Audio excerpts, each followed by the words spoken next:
જો તમારું બાળક પડીકા ખાતું હોય તો ચેતી જજો, કારણ કે પડીકા હવે જીવલેણ બની શકે છે અને કેન્સર જેવી બીમારીઓ થઈ શકે છે. ગઈકાલે અમદાવાદમાં વિવિધ સ્થળો ઉપર હેલ્થની ટીમ દ્વારા દરોડા પાડીને ચેકિંગ હાથ ધરવામાં આવ્યું હતું, જેમાં ચોંકાવનારી હકીકત સામે આવી હતી કે જ્યારે અમદાવાદ શહેરમાં આવેલા અમરેવાડી વિસ્તારમાં એકમોમાં દરોડા પાડવામાં આવ્યા હતા, જેમાં અમન સેલ્સ એજન્સીના બનતા બચ્ચો કા પાસ્તા નામના સ્નેક્સની લેબોરેટરીમાં તપાસ કરવામાં આવી. ચોંકાવનારા ખુલાસા થયા હતા. આ સ્નેક્સમાં ઓઇલ સોલ્યુબલ ડાય મળી આવી હતી. ખાદ્ય પદાર્થો માટે પ્રતિબંધિત હોવાનું સામે આવ્યું છે. આ ડાયવાળા સ્નેક્સને ખાવાથી લાંબા ગાળે કેન્સર જેવી બીમારીઓ થઈ શકે છે. એકમમાંથી 1500 કિલોગ્રામનો જથ્થો તાત્કાલિક અસરથી સીઝ કરાયો. એકમમાં બનતા કુલ 7 સેમ્પલમાંથી 6 સેમ્પલનો લેબ આવનારા બાકી છે. તમામ એકમોમાં સામે આવ્યું છે કે આ ફેક્ટરીમાંથી મોતના સ્નેક્સ પાટણ સિદ્ધપુરમાં આવેલા ઘરીવાલામાં ફૂડ્સમાં વેચવામાં આવતા હતા.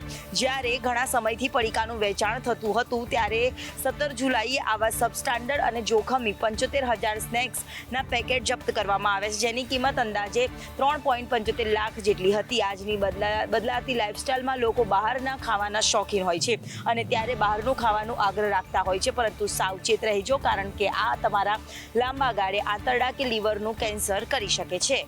હેલ્થ વિભાગની ટીમ દ્વારા જે શોપ પર દરોડા પાડવામાં આવ્યા હતા, જેમાં ચોંકાવનારા ખુલાસા સામે આવ્યા હતા. રાજકોટમાં મહાપાલિકાની ફૂડ શાખા દ્વારા છેલ્લા 15 દિવસની અંદર ખાદ્ય પદાર્થમાં ભેળસેળ કરનારા તત્વો ઉપર તવાઈ બોલાવવામાં આવી છે.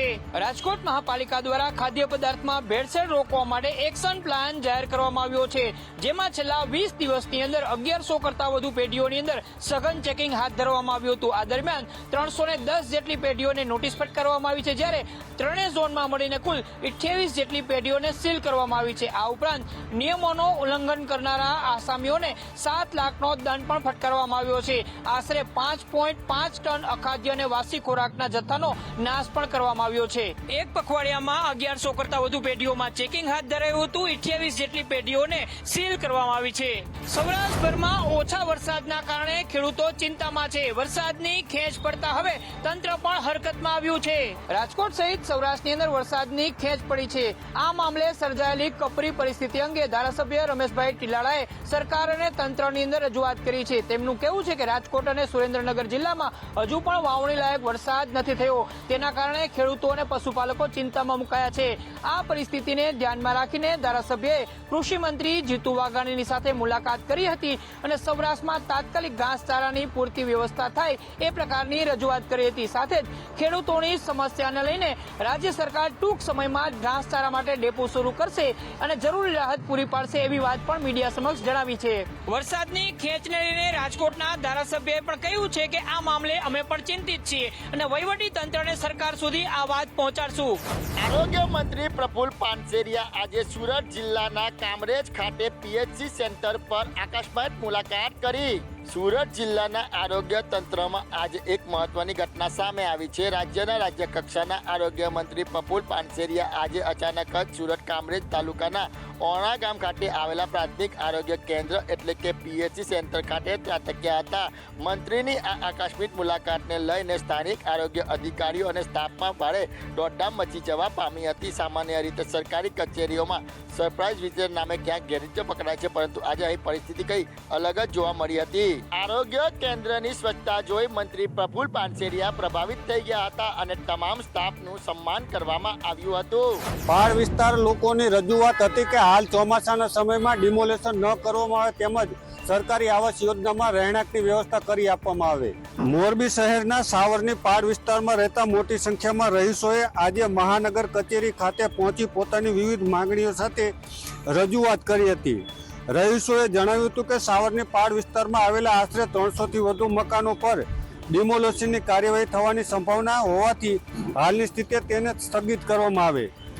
રહીશોના જણાવ્યા મુજબ હાલ ચોમાસાની ઋતુ ચાલી રહી હોવાથી આ સમયે મકાન ખાલી કરાવવાથી અનેક પરિવારોની મુશ્કેલી મુકાઈ શકે છે. તેથી ચોમાસું પૂર્ણ થયા બાદ સ્વૈચ્છિક રીતે મકાનો ખાલી કરવા તૈયાર હોવાનું પણ રજૂઆતમાં જણાવ્યું હતું. આ ઉપરાંત અસરગ્રસ્ત પરિવારોને સરકારની આવાસ યોજના હેઠળ વૈકલ્પિક રહેઠાણ ઉપલબ્ધ કરવામાં આવે તેવી માંગ પણ મહાનગરપાલિકા સમક્ષ કરવામાં આવી હતી. મોરબી શહેરના પહાડ વિસ્તારના 300થી વધુ પરિવારો આજે મોરબી મહાનગરપાલિકા કચેરી ખાતે પહોંચ્યા. જૂનાગઢના ગિરનાર પર તંત્ર દ્વારા અચાનક અમલી કરાયેલા QR કોડ અને રજીસ્ટ્રેશન સિસ્ટમ સામે સ્થાનિકોમાં રોષ જોવા મળી રહ્યો છે. ગિરનાર પર્વત ઉપર અચાનક QR કોડ અને રજીસ્ટ્રેશન સિસ્ટમ લાગુ કરતા સ્થાનિકોમાં રોષ જોવા મળી રહ્યો છે. ખાસ કરીને સમગ્ર પ્રક્રિયાને યાત્રિકોને હેરાન કરવાનું અને સનાતન ધર્મની પરંપરાઓને રોકવાનું એક પૂર્વાયોજિત ષડયંત્ર ગણવામાં આવી રહ્યું છે. સ્થાનિકોનો આક્ષેપ છે કે આઝાદીના 80 વર્ષ પછી પણ ગિરનાર પર્વત ઉપર પીવાનું પાણી, શૌચાલય કે બેસવા જેવી પ્રાથમિક સુવિધાઓ ઉપલબ્ધ નથી. ત્યારે તંત્ર પોતાની નકામી છુપાવવા માટે ડિજિટલ પાબંદીઓ લગાવી રહ્યું છે. સિંહના હુમલાની ઘટનાને આગળ ધરીને સુરક્ષાનું નાટક રચાઈ રહ્યું હોવાના આક્ષેપો પણ કરવામાં આવ્યા છે. શ્રદ્ધાળુઓ સામાન્ય રીતે રાત્રે કે વહેલી સવારે કઠિન ચઢાણ શરૂ કરતા હોય છે. ત્યારે આ નવી સિસ્ટમથી પૂનમ ભરવા આવતા અને દેશભરમાં ભક્તોની મુશ્કેલી પડશે. 20 થી 25 હજાર લોકોની ભીડ આ સિસ્ટમ સદંતર નિષ્ફળ જશે તેવી પણ દહેશત કરવામાં આવી છે. સ્થાનિક નેતાઓ દ્વારા ચેતવણી પણ આપવામાં આવી છે અને શ્રદ્ધા પરની જે ડિજિટલ સેન્સરશિપ તાત્કાલિક દૂર કરવામાં નહીં આવે તો આગામી દિવસોમાં આંદોલન કરાશે. સુરતના કતારગામ વિસ્તારમાં ટ્રાફિક પોલીસની ક્રેન ચાલકની કામગીરી પર સવાલ ઉઠાવતો એક વિડીયો વાયરલ થયો છે. સોશિયલ મીડિયા પર એક CCTV ફૂટેજનો વિડીયો વાયરલ થયો છે, જેમાં જોઈ શકાય છે કે નિયમબદ્ધ રીતે પીરી પટ્ટીની અંદર પાર્ક કરેલા 2 વ્હીલરને ક્રેનના કર્મચારીઓ બહાર કાઢીને બળજબરીપૂર્વક ટોઈંગ કરે છે. આ સમગ્ર મામલો ભારે વિવાદ પકડતા આખરે ટ્રાફિક વિભાગના ઉચ્ચ અધિકારીઓને આમાં દરમિયાનગીરી કરવાની ફરજ પડી હતી. ટ્રાફિક વિભાગના ACP ગામિતે સત્તાવાર નિવેદન આપતા જણાવ્યું કે આ ઘટના 11 જુલાઈના રોજ કતારગામ વિસ્તારમાં આવેલી પટેલ ઇન્ડસ્ટ્રી એસ્ટેટ ખાતે બની હતી. આ ઔદ્યોગિક વસાહતમાં ઘણી બધી અલગ અલગ ઇન્ડસ્ટ્રી અને કારખાના આવેલા છે. અહીં કામ કરતા અને કારખાના ધરાવતા લોકો અવારનવાર પોતાની બાઇકો ગલીઓમાં તેમજ આજુબાજુની જગ્યાઓ પર પાર્ક કરતા હોય છે. 11 જુલાઈએ કંટ્રોલ રૂમની હેલ્પલાઇન પર એક કોલર દ્વારા આવી ફરિયાદ મળી હતી કે આ એસ્ટેટમાં આડેધડ ગમે ત્યાં પાર્કિંગ કરવામાં આવે છે, જેના કારણે ટ્રાફિક શાખા રીજન 2 અને 1 ક્રેનની ત્યાં તપાસ અર્થે મોકલવામાં આવી હતી. ત્યારે આ સમગ્ર મામલે કારખાનેદારે પોલીસને ફરિયાદ કરતા ટ્રાફિક પોલીસે સમગ્ર મામલે કાર્યવાહી કરી હોય તેવું ઉચ્ચ અધિકારીએ જણાવ્યું છે.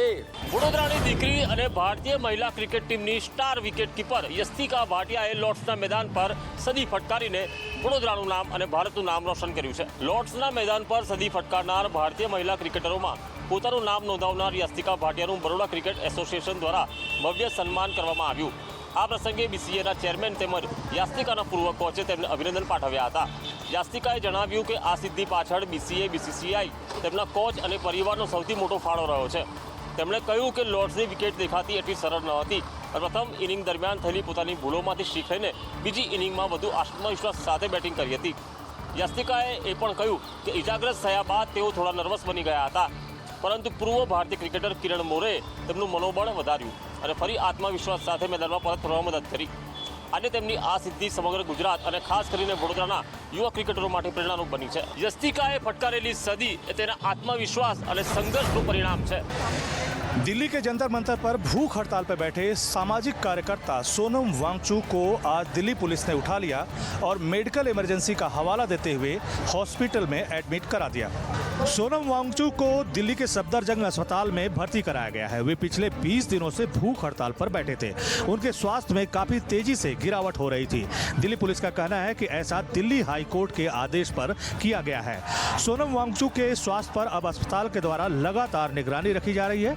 अस्पताल ने सोनम वांगचुक को नसों के जरिए तरल पदार्थ और दवा लेने की सलाह दी है, लेकिन वांगचुक अब भी भूख हड़ताल पर हैं और डॉक्टरों के समझाने के बावजूद किसी भी तरह के तरल पदार्थ और दवा लेने को तैयार नहीं है.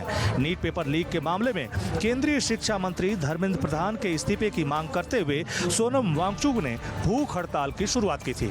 इस पूरे घटनाक्रम के बाद दिल्ली के जंतर मंतर पर प्रदर्शनकारियों की तादाद काफी बढ़ गई है. अब भी कई छात्र धरना पे बैठे हुए हैं, जबकि दिल्ली पुलिस ने सभी प्रदर्शनकारियों से जंतर मंतर खाली कर